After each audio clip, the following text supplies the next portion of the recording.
is when I start doing this. I know. Yeah. Boop, boop, boop, boop, boop, boop, boop, boop.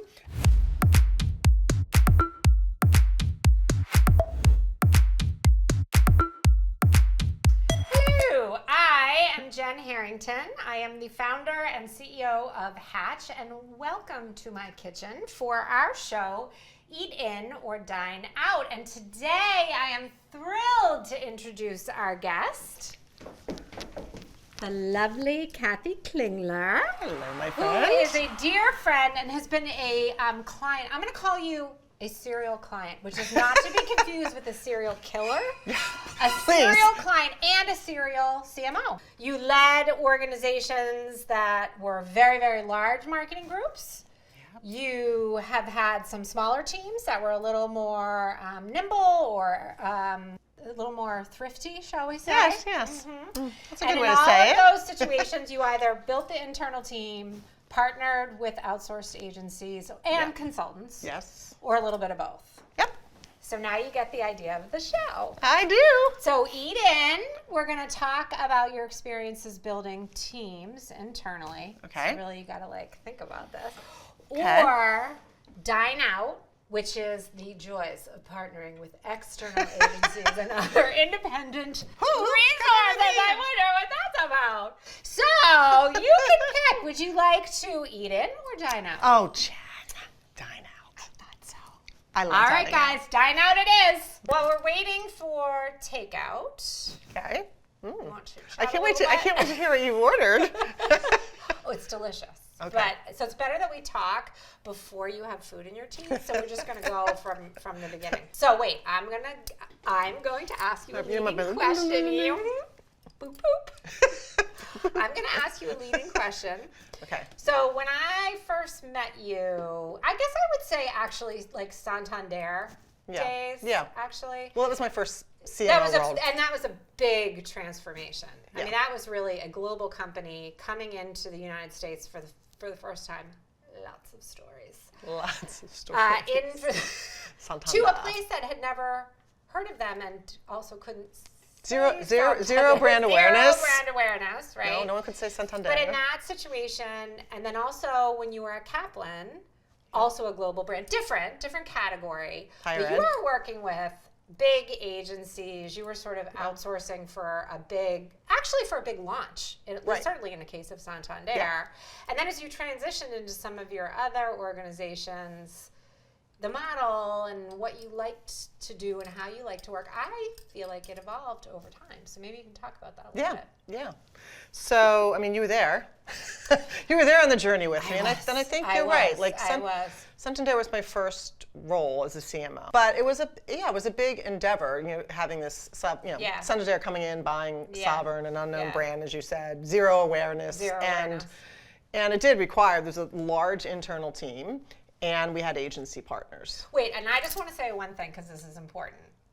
Yeah, October 17th was the day. I can't believe you remember that. It was that. a count because it was my daughter's birthday. That's why. Mm-hmm. So what I'm going to say is there was a countdown clock. Oh, God. In that situation where you were literally rolling over from Sovereign Bank to Santander, and you needed a big agency that could literally orchestrate that from basically You're right. Coast to coast, although it was mostly Eastern. It was Eastern Coast. I mean, that was, sometimes, rebrands can take a lot of different shapes and sizes. Yeah. This was more of launching a new bank into the U.S. So it was not just an ad campaign, or I mean, remember and crowded industry. Crowded, and so it needed a big agency support with the internal team because we had to keep the business going while we were getting ready and set. I mean, there was a bit of a roster of agencies because Hatch was helping us on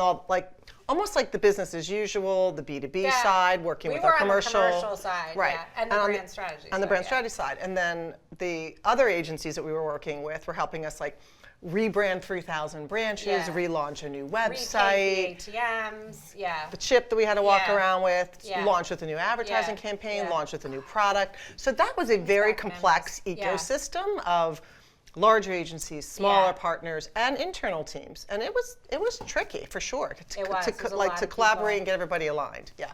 So flash forward to Blue Cross, which I think is really your question, which is, Blue Cross, I did it a little differently because I had a little bit more knowledge at that point, and that we had a great internal team. Yeah. You had an in-house agency, which you did, but you had a full in-house agency. We had a full in-house agency. We had an agency of a record. We had a roster of partners that we were working with, and we were also trying to sort of relaunch that brand. And I need to interrupt you right now because I'm starving, hungry. Okay. And our pizza's here. Oh, it's pizza. Oh, good. No wonder you were worried about my teeth. I hear the pizza's here. Oh my God. Pizza's here. Good dog. Enjoy. We love Union. Oh, I gotta turn this around so we can actually Union eat it. Park. Union Park Pizza. Oh, is this Best a local? Pizza, yep, in Boston on Newbury Street. Delicious, excellent, highly recommend. Well, thanks for the pizza. Thanks for joining me for a meal. I'm gonna have a little bite. Take it. I'm gonna move this carefully out of the way. You're right. And It is. Isn't it good? Amazing. It actually is amazing. So what do you want to know? Yeah, so many things actually, and I say that because I've watched you struggle a little bit through the balance of what you sort of need when you're at a really large organization and a smaller, fast-moving, the tech SaaS sort of space that you've been in for the last several years. Like, so from your perspective, what's the difference when it comes to resources and outsourcing? I mean, it's a good question. It is so different, honestly. Yeah. I think that was my biggest reflection when I left Blue Cross and went to Rapid7. I mean, you're talking about large global brands, with larger teams, larger resources, bigger budgets, large goals as well as a company. And, I don't take that for granted because you're still trying to be conscious with your money and your resources. But you flip to sort of these B2B SaaS tech companies, at least the two that I've been at, it's all about, being efficient, agile. In both of these instances, we were on a trajectory to try and grow quickly. Well, I mean, you kind of had a mandate in both, right? That you needed to grow for good. For good reason. So you don't have the same time to say, oh, I'm going to do a big RFP, and I'm going to bring in all of these agencies, and I'm going to evaluate them. Like I don't have 3 months or 6 really months. Didn't. No. So for me, when you go in both instances on the B2B side, you get the tech side. The way I approached it was, well, first of all, you have, they're two different businesses I didn't know. So, the first couple weeks are just understanding it was understanding the business, understanding the customers, the financials, and then you start to dive into understanding your teams. And I think in both instances, what I observed was there's always really great talent. It's often hidden. And then there are, in both instances, gaps in talent. And it's not because the people there aren't talented. It's because, again, those companies are moving really quickly. They're not investing in those types of resources. But yet, what they need is exactly what the big companies need. The difference is you have a quarter of the money to do one versus the other.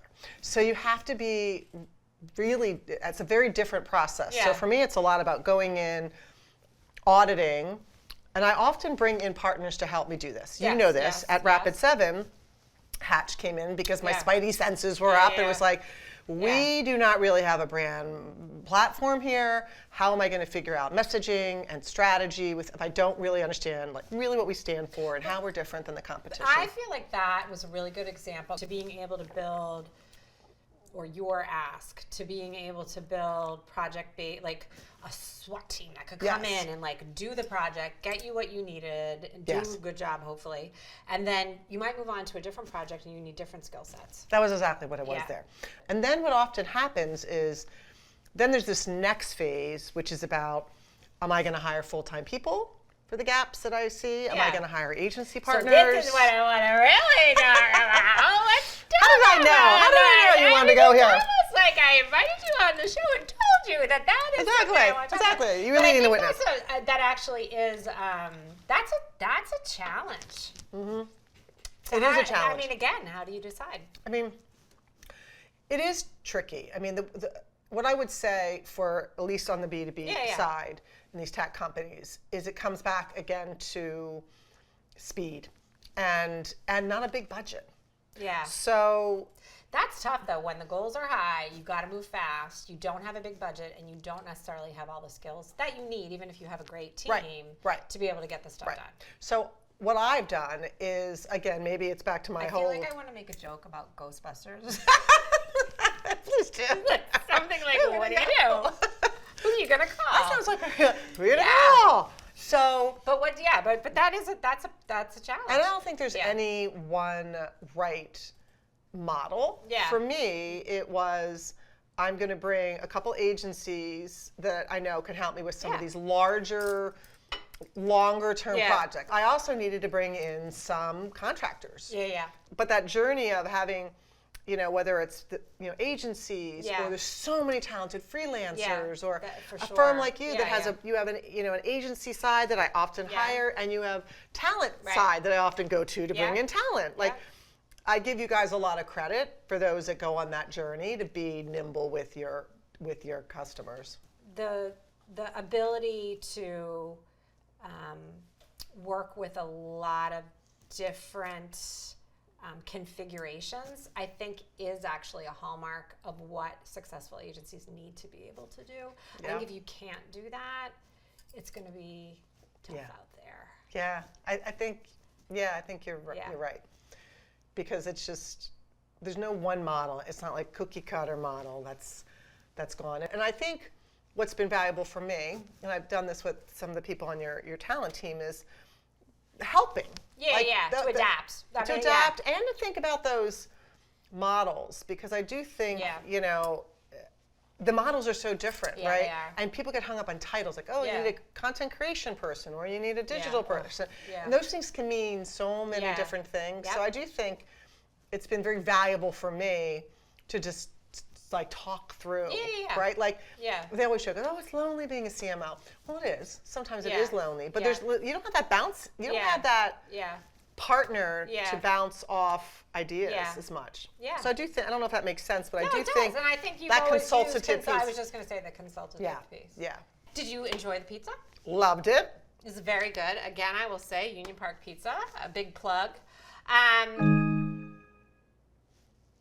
You're welcome. Thank you for coming on my show. Anything for you. Thank you for joining us for another episode of Eat In or Dine Out. Are you ready? I think so. Let's do it. Okay. So please like, comment. Oh gosh. Like, comment, subscribe, and follow. Hatch on LinkedIn. I'm doing it again. Like, comment, subscribe, and follow Hatch on LinkedIn. Bravo. Boom. Thank you. Thank you. Thank you. Oh, I love you. So fun.